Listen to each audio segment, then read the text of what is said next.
Diving into the round 2 game now, this was the afternoon game of the first day, and there had actually been like a really long game going on that went like basically half an hour past the scheduled start time for round 2, which was a little bit funny. So there was definitely no preparation time for this game. Usually with afternoon games, you don't get a whole lot of preparation time anyway, just because like the pairings come out like 30 minutes before the round. I mean, like, there's only so much you can do in that sort of time. But okay, in this game, yeah, definitely no preparation happened. D4, C4, and I mean, yeah, Terrence, he goes to my university actually, and he sort of knows like decently well sort of the stuff I play with white. He actually plays this move B6, which after the game he told me he knew nothing about, and he basically only played it because he was like scared of my like Catalan opening, which I've talked about at length on this channel. Of course, like the Catalan mainly being like this sort of kind of setup you get here. But okay, he plays b6 and like, okay, this is called the accelerated Queen's Indian. The normal Queen's Indian is after e6, knight f3, d5, sorry, not d5, b6 here. Hypermodern opening, very respectable, but the accelerated Queen's Indian can transpose to the normal Queen's Indian, of course, if like we have the following moves on the board. But there is a slight issue with it, which is that we have not really yet committed the knight to f3, and we can sort of take advantage of that by playing pawn to f3 first, and then with bishop b7, e4, and the bishop just isn't very well placed, to be honest, on this diagonal. So that is why usually if people play this opening, they know the theory, they're gonna try and go knight c6 first, and if then you go e4, e5, and they sort of counterplay on the dark squares if you go d5, knight d4, and it's not that bad of a position, to be honest. But okay, yeah, Terrence ended up, again, not really knowing the theory. He played bishop to b7, but then I sort of get the nice center. d6, he goes c5, trying to sort of now establish a Benoni structure, but generally in the Benoni, right, the bishop is not going to be so well placed on this b7 square. Now he goes for e6, counter-attacking the d5 point, and then after some following moves, he ends up finally taking, and we reach this thematic kind of modern Benoni structure. But just to explain briefly the last two moves, so like in this position, right, like there's a few different ways you can develop your pieces, but to me the one that just made most sense, given that I'd already played f3, was just this one, putting the bishop here, and then putting the knight on e2. I was also thinking very briefly though of playing like ultra ambitiously and like spending another tempo with the f pawn and trying to go for like quick knight f3, bishop d3, maybe even e5 if possible. Basically saying that because black is like place the bishop on the suboptimal square, that I can maybe kind of do this, but I wasn't really sure, and to be honest, it felt like, you know, like this is good enough, so like let's just do this and not be like too fancy. But okay, he develops his pieces fairly naturally. E6, a bit late to play e6, to be honest, but I think it's probably okay. Like sometimes when they play e6 at a later point, you can consider taking, but I didn't really find this too appealing in this position, and I was also considering maybe like even knight b5, but now I just realized he just goes knight e5, and like I can't really take advantage of that weakness, so I just went bishop to g5, and I could castle, but to be honest, I kind of liked the idea of just putting my bishop here and putting them in this uncomfortable pin, and if they go h6, which he did, then this pawn can potentially be a bit of a weakness. Also, I was thinking maybe I can even play an intermediate move, d takes e6. Well, to be honest, I only thought about this after I moved back, but yeah, I'm not too impressed by this, because after takes, material is equal, and while there are double pawns, this pawn can be used to start counterplay on the king side, and also I've given up my dark square bishop, which is a very important piece. So this would be worth it though, however, if he was forced to take back, and then bishop e3, and unlike this position, it's quite different because now they've played h6 and they've significantly weakened the g6 point, and I think that is to white's benefit. But okay, this ends up happening, and also I should note another important thing is that in this position I didn't end up castling after knight b to d7, and that's because I didn't want to allow knight e5 and sort of just attacking my bishop, potentially winning the bishop here. I can technically go bishop to b1 here with the idea that after knight takes c4, I can like fork this and this, but I sort of felt this was a little bit artificial and I didn't really want to rely on this. I'd rather just be able to meet knight e5 with bishop e2 and then kick back the knight on e5 later, and then like it has to go back to d7 pretty much. So yeah, that's why Terrence also did not play knight e5 in this position, but okay, bishop g5, h6, following structure. And now he plays a5, and to be honest, I thought a5 was an atrocious move that you should never play, and I still think that. I was shocked by this, like I really was, and he played it like maybe it's an idea, but like it's certainly not one that I'm very familiar with. And the reason is that like in the Benoni, very often the queen side is your main avenue of counterplay. You often want to be able to play a6, b5, and okay, if you play a6 here, obviously I'm going to play a4 and shut you down, but usually it's just way too weakening to play like a5. The computer also is not a big fan of it. And yeah, to be honest, I don't think Terrence is that experienced in these Benoni structures. I think he just stumbled into like this whole structure basically by accident when he like played this whole like b6 line, right? So I'll cut him some slack there, but like, yeah, generally it's quite common knowledge that, yeah, like putting your pawn on a5 like this, weakening all these light squares on the queen side is just like not something you really do. So I just castle, and I thought maybe one of his ideas would perhaps be to play like bishop a6, trying to trade off light squared bishops at some point maybe, and he did end up doing this a few moves later down the line, but for now he just castles, queen d2. I was also thinking maybe even queen d2 first to make this slightly more difficult for them to castle, but I was thinking in some lines maybe knight e5, bishop e2, bishop a6, and I thought like maybe here, for example, like I'm sure I'm still better, but like they do have counterplay now. Maybe it's like very short-lived if I just like shove my queen to the side or go b3, but I was like slightly just like, okay, like let's just avoid that for now and just castle first and then play queen d2 later. And like, okay, I'm still better because like, especially if this move a5, already like they were worse because they had the bishop on b7, just slamming its head against the pawn, but when you play a5, it just makes matters a whole lot worse because basically white has a long-term plan of attacking on the king side and the center, you could say, whereas black's plan of like getting counterplay in the queen side is very much diminished now. He actually somehow ends up getting something to work because I put my guard down a little bit, but really this shouldn't be very good. So he goes king h7 defending the pawn, I go h3. Basically at some point I want to play f4 and I don't want to allow like knight g4, right? Like if I go f4, knight g4, I don't want to lose the bishop. I was also considering king h1 and trying to beat like f4, knight g4, like with bishop g1, but I just thought h3 was better, just like eliminating this altogether. Goes rook e8, rook a e1, bringing my rooks to the center. Yeah, finally he goes bishop to a6. I didn't really think too much on this, felt like, okay, I'll just exchange it. There's no real need to let him exchange here and then potentially gain a tempo on e5 later on my queen, so exchange that, queen e2, gain the tempo. But yeah, this is where the engine starts criticizing my play a little bit, where I go like f4 and stuff. It seemed to be saying something to the effect of like, Sam, you just want to go a4 basically, either like in this position, let's just say this one though for now, and basically the point is, and I think the engine might have even been saying like knight b5 first, you attack this and then like a4, is that you really just clamp down on the weak light squares they've created. And while yes, it is my plan to eventually attack on the king side, black has such little counterplay that I can take the luxury to spend time out of my day basically completely shutting down the queen side and then reorganizing my pieces or whatever to the point where I can finally go for like f4, f5 and really crush black in the center and queen side. So that was probably the best way to play.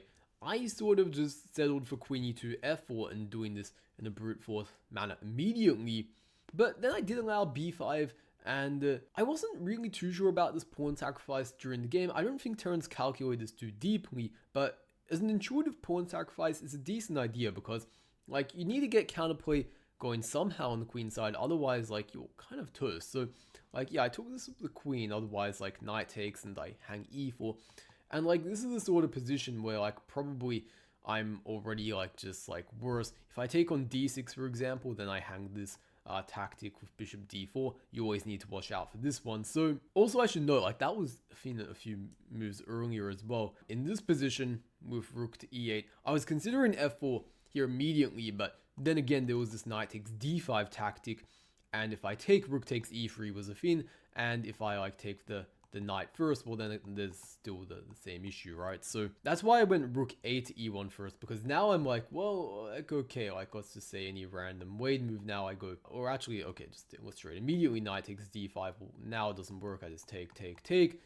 You can take, but I take back the rook and I get out of the pin, and now I'm just a piece up. It doesn't work. So he plays this queen e2, f4, b5. I take that. I come back. I defend this. This pawn is also still intact, but nonetheless, he did definitely improve his position from a few moves earlier compared to what it could have ended up being, right? So we got to this position after queen to e2, and this is where he started thinking, and like, okay, during the game I was thinking like if he goes queen to b6, I can't completely remember what I was thinking. I might have been considering bishop c1, maybe even b3, but you always have to be careful with b3 because there might be some weird knight discoveries with this knight being loose on c3. But ultimately what ended up happening was like not queen b6 and not a variety of other moves I was thinking of.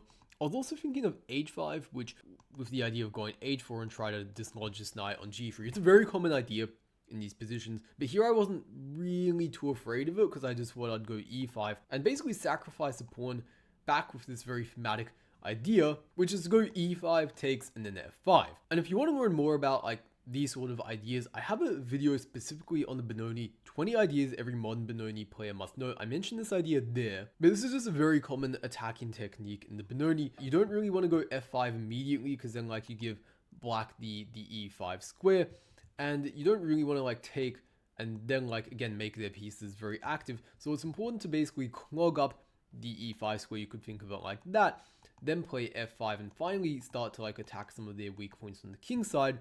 But you don't allow them to get like active bishop on the diagonal. You take up the e file, the e5 square for their knight. And now if they go like h4 or whatever, I can bring my knight to e4 and it can start thinking about going to g5 and really doing a lot of damage on the king side. They don't want to allow this, right? If they take this, of course, I bring my rook in as well, and this is probably already losing. So h5, that's what I was thinking of in the position. Like probably they have some better defensive ideas than just pushing h4, right? But I was definitely thinking of like these, like when I went f4 already, I was having my eyes on e5 takes f5, but when he sacrificed the pawn, like when I do this now, right, I'm not even going to be down a pawn after I make the sacrifice. So I get the same attack, I'm just not really down a pawn. I thought that was a pretty good deal. And yeah, Terrence ends up after some thinking playing knight g8. And to be honest, I don't really know how to explain this move. Maybe he was anticipating e5 and like wanted to avoid that with tempo. I'm not sure, to be honest. I found this a very strange decision. I ended up playing e5 anyway, and like if this f5 was my idea, he ends up playing queen to b6, attacking this pawn. And I think the computer at this point wanted me to just like bring a knight into the game or something. That was definitely something I was considering, but I was also looking at this move queen g4, which I end up playing basically with the idea that I'm attacking your knight and you probably need to defend it. You can also take this, but I wasn't too convinced by this. I thought I could just bring my knight to e4, or maybe even take and then go like takes. This could also just be very strong, but actually no, what's this? Because rook e7, I think, yeah, then actually might have been trapping the queen. So there's some things you have to be careful about. But like, yeah, I was probably planning not to take that immediately, then going knight c to e4. And also I was calculating a bit before I did this, like something like f5 could be possible in some of these positions, but then I can take, and if you just take back, well, this is obviously a nasty fork. But I was also calculating like, okay, maybe there's h5, and like if I just go to h4, for example, then like he's sort of holding this together, to be honest. So I didn't really like this. And I thought like, okay, how do I like still keep my threats in the position? I realized like, okay, I can go to g5 and like, there's not really like any ways you can like attack and exploit my queen's borderline awkward position, you could say. Meanwhile, again, if you take, I still have this, and like again, this is a very annoying fork. So f5 is something I have to look out for, especially in the following position after rook b7, knight c to e4, because now f5 is actually forking these two pieces, right? And if I take, well, then after takes, like king h8, right, I'm not actually winning the knight. However, I did see in advance I can play knight takes d6, and then like I'm forking this, and also for knight f7 mate, I was like, there's no way this can be good. Not to mention I have like 3 passed pawns. Like, if you defend that, like, hats off to you, I guess. But I wasn't really scared of that. Knight c to e4 happens. He takes. I play f5. And we finally get the sort of position that I've just been rambling on about for seemingly ages now. And, like, yeah, it's just very difficult to do much. Like, if you grab on b2, for example, I can probably just take and go rook f7. And, like, you're getting killed from all angles. This, like, yeah, it's not good. Like, you can't even develop because... Oh, actually, you could probably develop. I was going to say because the rook is hanging, but we got to remember the queen geometrically defends it from the other side of the board. So after knight f6, let's say, maybe just queen to h4, I think. And yeah, now this is perhaps a real threat. Alongside, like, if they just take it, well, then we can just go queen to h6, and then we deliver mate. So after f5... kind of not a great situation. He goes knight to f6. I just keep the tension, not like spazzing out and taking, or like taking this pawn. I think taking this is probably okay, but I didn't really want to part in any of that. I was, however, slightly maybe regretting my decision though, because I thought like, yeah, maybe taking and then going this would be slightly better, because I realized after I made my move that I sort of forgot that the queen was defending g6 from afar. I was just planning on going like take and like, you know, rook f7 or something, or like going take and then knight g5 check here, rook f7, and then crashing through and completely demolishing black. But of course, if you play queen takes g6, all of that is like substantially more difficult. So like, while this is probably still much better, it does feel slightly more complicated than it should have been. However, I was calculating, then I realized like probably this should still be quite good if I go takes, knight g5 check here. And hold on, maybe it was this one first. Might have been, no, I think it was this here, and then pawn takes h6. And yeah, if you go takes, then I think I have at the very least knight to f5 check. You move your king somewhere, you hang this. If you go like bishop takes, well then this, and you're getting mated like here, and then like finally, I guess if you take this, that I think transposes to the other line we were looking at earlier. So a little bit lucky there. Maybe not because my position was so overwhelming, you could say, that like my position naturally was going to have these tactics. But yeah, okay, I slightly overlooked queen takes g6 there. But luckily, like this, like after takes, like this is like pretty much the position plays itself. Like, okay, I have takes, rook f7 ideas, takes, knight g5 ideas still in there. He tries to go queen d8 to perhaps deal with some of those. Bishop g5 though, like pretty much kills the whole game. I was also thinking of f6, but I thought this was ultimately just simpler. He goes pawn to f6 to try and like lock some stuff off, but I just take this, bring my bishop back to c1, and while like, okay, material is technically equal right now, anyone can look at the position and realize like, okay, the king is weak, like your pieces also are not good, white's pieces are already to like murder the king, and so things ended fairly quickly, bringing all the pieces, knight f5, and yeah, finally the position is so unbearable that he cannot really hold things together anymore. He plays queen f7, and I take, and he just resigns, because either he loses the queen or he takes this and there's just a piece down, so he resigns in this position.